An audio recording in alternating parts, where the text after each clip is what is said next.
ordinance. I know, I tried that a long time ago.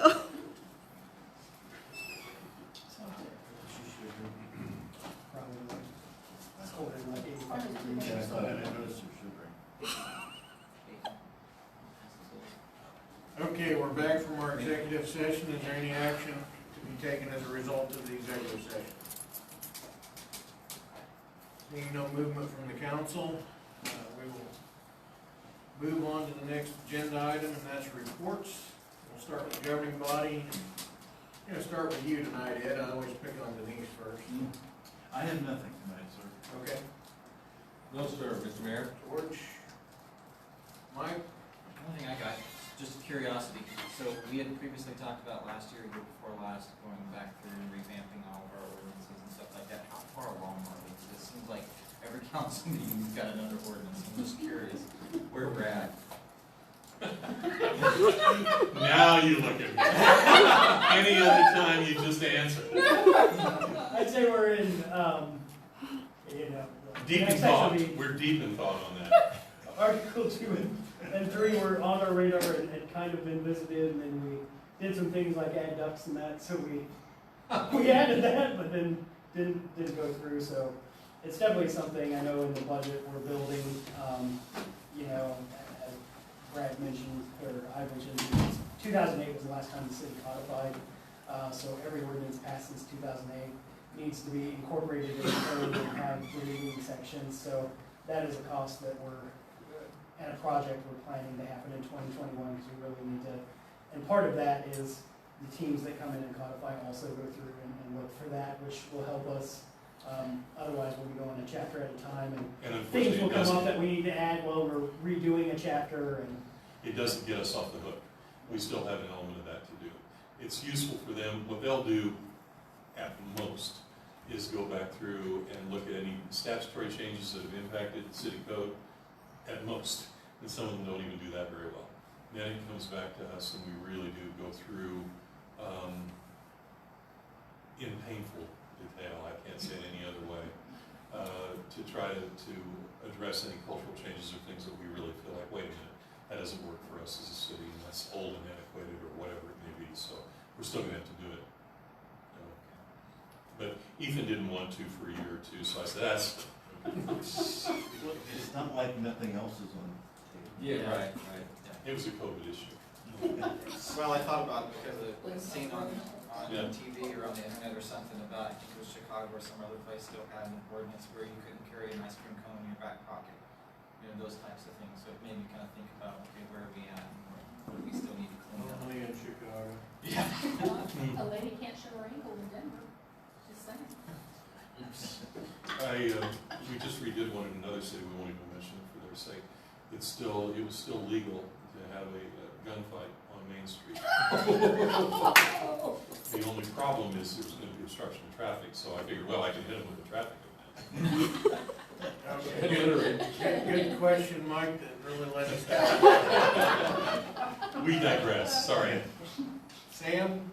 Yes, I do. Okay.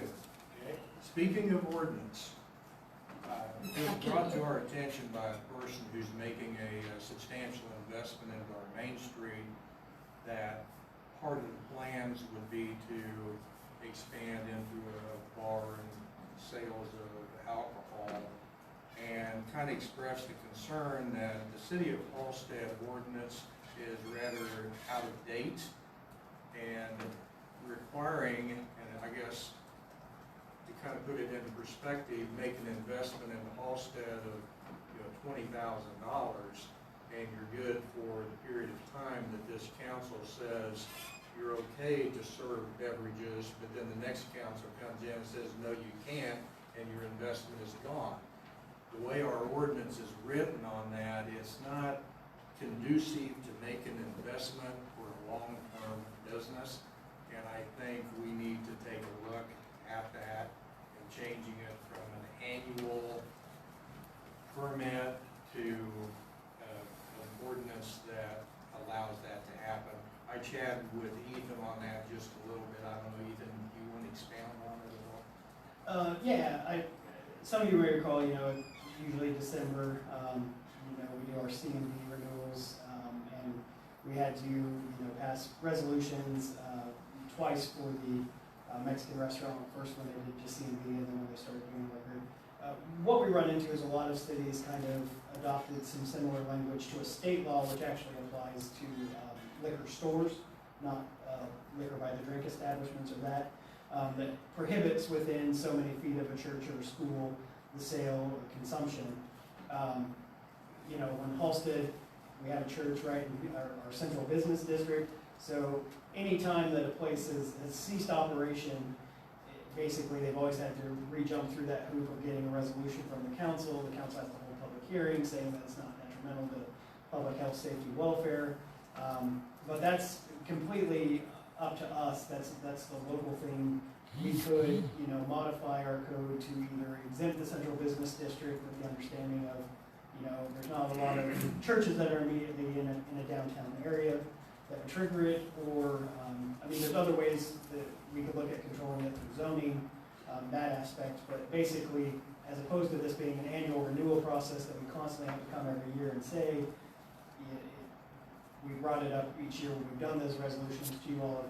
If we want to just do this and say, hey, you can do it, we don't care about the distance, then they don't have to come back every year, get a resolution, or if they sell, ownership, they have to come back because the way we've done the resolutions is it's specific to an owner, not a business.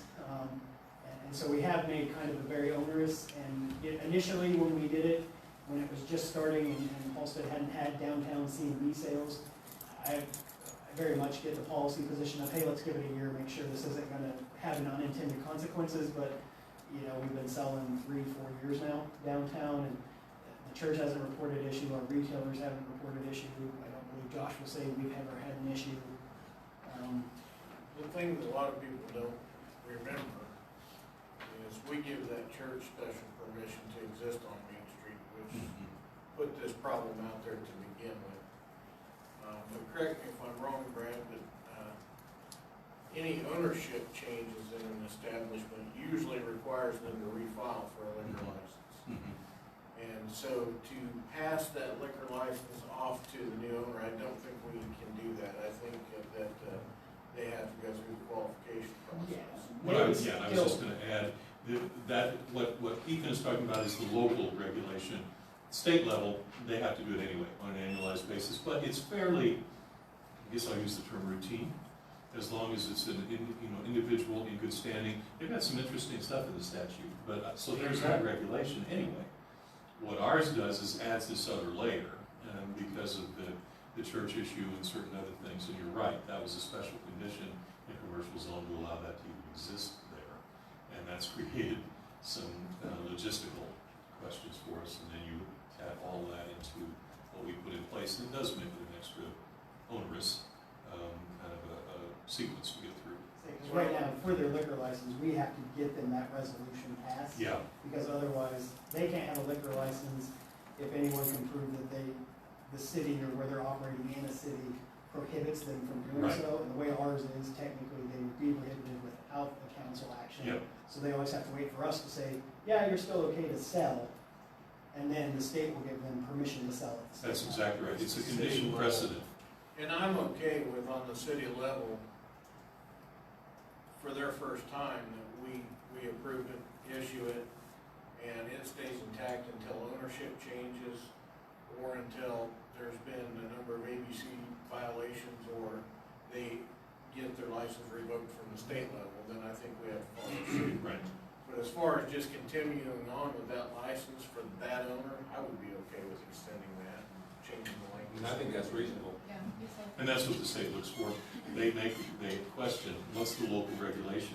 Do you have something that controls it in terms of alcoholic sales, not just, the enhanced cereal malt as they now refer to, which is really pretty much exclusively under our control. And then if they find that we have something in place that owner's not met, they won't even consider their application for that annual liquor license. We could make that part of it a little smoother, similar to what you're suggesting in terms of goes with an owner, and then each year they just make their application. Because they're still going to have to do the qualification with the state anyway, so. Well, it offers continuity and encourages growth on Main Street. And some more consistent use for the downtown quarter. Well, I would would say that you have a consensus from the council to proceed on changing that, so we We can can do that. make that a little easier. That's all I have. Your question just kept us going. Denise? All right, I do have something. Okay. Kudos to city staff for getting the pool open and getting everything, get the parks getting them unlocked from lockdown. And I haven't talked to Ethan about this, but when are the swings gonna get put back up? The swings were taken down and they're not back up, and it's an issue. I'll go with Okay. Parks, yeah. Yeah, over at Scout, there's. Well, I don't have anything this evening, so I'm gonna move on to Ethan for the manager report. Mr. Mayor, Council, as Councilmember Paulson brought up, the county entering the phase-out section of our local reopening plan here in Harvey County. The Halstead swimming pool has transitioned to a more normal operating picture as opposed to the block scheduling for swimmers. Currently, they are limiting patrons of the pool to households within the USD 440 boundaries, but they will reevaluate that on July 1st. We do appreciate everyone's understanding of some of the additional rules this year when it comes to the pool, which is helping us try and ensure the safety of our staff and those visiting the pool. So far, attendance has been about normal compared to previous years, so we find that encouraging and hope everyone that's utilizing this is enjoying it. 2 new public works staff started today, which brings the department back up to full staffing just in time for what will be a busy couple of months with various projects. Public Works has been busy assisting other departments in the completion. They were instrumental in getting the pool back up and running, as we had a few unanticipated developments, but they came in and helped bring it. And then as well as keeping up on the normal duties like street grading, service line installs. Work continues on the stormwater system by 3rd and Locust. Zinner has indicated that they will be in the city starting next week. And they'll first get all the repeaters and collectors installed around town. And then the following week, they hope that would only take them about a week. They're going to start seeing the beginning of those meter and register swap outs, both in the water and the gas systems. So we're hoping by August, if everything holds, we'll be well on our way to AMI and getting that set up and working.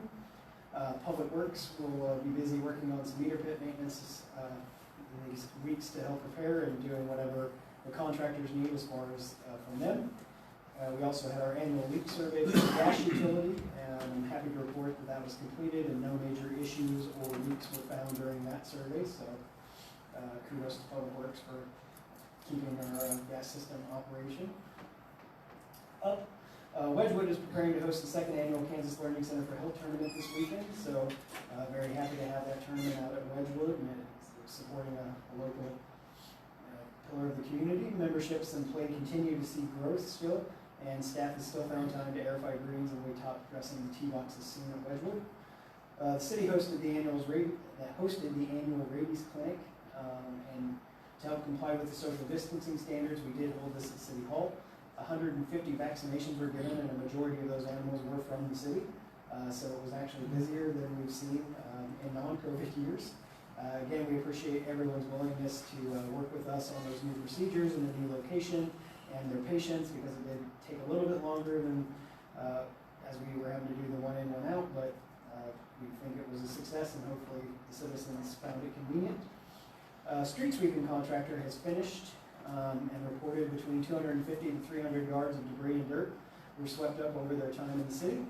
To my knowledge, the city only received concerned calls about how many times the contractors were actually going up and down the street, not necessarily with what they were doing, just they were very meticulous, I will say, in sweeping, and I believe it shows. Street tree cleanup will also be starting soon. Contractors will be cleaning tree limbs out of the public right-of-way, or there'll be some removal of some trees that are in the right-of-way that are dead or diseased, that present a hazard. So just if people see crews out working in front of their house, they're trimming that 14-foot box that our ordinance says needs to be there, or they're cutting your tree or bush if it's in the way of a sign as identified by our police department. So just be aware. And The Halstead is again hosting a Fire 1 class at the station here, and Chief Van Scoik and Director Lowe are both currently working on testing for various classes that have been postponed due to COVID-19 at the community colleges. So if you're trying to get a hold of them, just be aware they're out trying to get everyone up and certified, because a lot of that certification has been put on hold due to the social distancing and operational changes that the colleges have made. So, and other than that, we are finishing up work on our budget and look forward to that work session and discussion with the council. And that is all I have, unless there's any other questions. I have one question for you on the tree trimming. Is primarily street and canopy trimming back. Now, you mentioned right-of-ways. Are there going to be any efforts to go down any alleys that have volunteer trees that have grown out and changed the direction of alleys to cut any of that back? We have not generally gone through alleys, unless we have something that's been like reported as an immediate concern to the city, or we know from like meter reading, sometimes when we have volunteers that are close to meters, we'll grab them. But as a typical rule, since most of those trees aren't actually in the right of way, they're more, growing over, we consider that a homeowner responsibility unless there's a real pressing issue that's affecting our staff, so then we need to do something. So. The only question I had for you, Ethan, is, did you have the yardage numbers from the previous year? Handy, or? For street sweeping, I will get those for next council. We had the number, but it seems really low. I'm just kind of curious to see what the difference is. And yeah, I'm trying to get them to see, we're trying to work with them to report in cubic yards, because that's how our previous, and they just kind of, like, you go out to the wastewater treatment plant, and you can see, and I'll send you guys some pictures via email of, it's quite a substantial dirt pile that has accumulated. They definitely did a good job. They I'm were really thorough. pleased with it. They, I don't know if they were trying to impress us on the first round, we'll see what maybe the second round does, but it looks really good. But they don't get paid by the yard. Thank God. It wasn't flat, but yeah, I know, we thought they were just about done when we had that first, heavy windstorm, and I swear they went and did every street again. They were in town for a while. It's refreshing to see that kind of effort. Absolutely. Except for the front of my house. We don't like to talk to them about that. That's where they dump it now. Well, council, that finishes up our agenda for this evening, so I would entertain a motion for adjournment. So moved.